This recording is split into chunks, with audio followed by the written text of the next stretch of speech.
Get ready for the dictation. Start. The Honorable Minister of Banking has said that the opposition is creating an atmosphere of despondency and it is creating a misapprehension. Is this misapprehension? I do not like to enter into further arguments with him, but I warn the government that it should think about the situation. There are many comments on the debt trap I have mentioned. I do not like to read out these comments in order to save my time. In this connection, the question of devaluation comes in, and it is a very serious danger to our country's economic self-reliance and economic sovereignty. I do not have the time to explain. If there is a devaluation, then we will earn less while we export more in volume, and when we import, we shall spend more.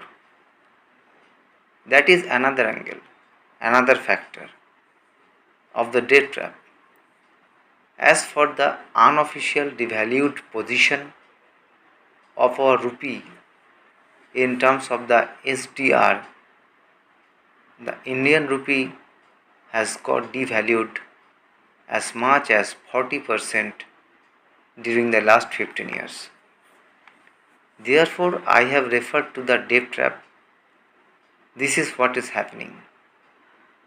The day before yesterday, the Honorable Finance Minister asked Professor Lakshman what our suggestion was regarding a ceiling not only on deficit but also on external debt.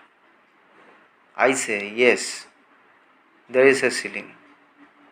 In so far as external borrowings is concerned, there must be a safe limit, and this safe limit should not exceed 20% of the export earnings in a year. And this was said by our Honorable Finance Minister of this very government. Who, what person was? I need not take this name. Everybody knows he has recognized as the number 2 of Prime Minister's cabinet.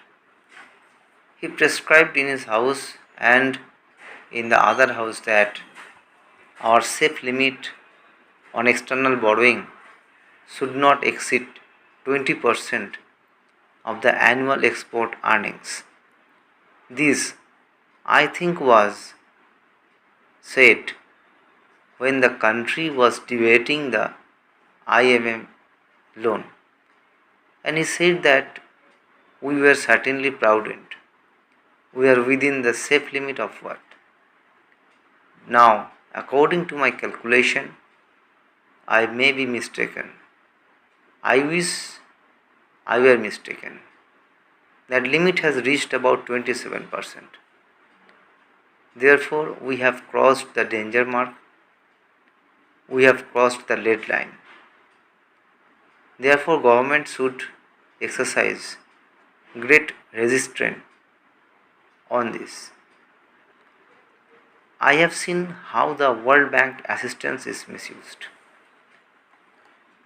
Some of our friends on the other side always complain that adequate resources are not being extended to the states and union territories. In this connection, I would like to mention that as per the revised estimate for the current year, net resources transferred to states and union territories stand at rupees 24,000 crore.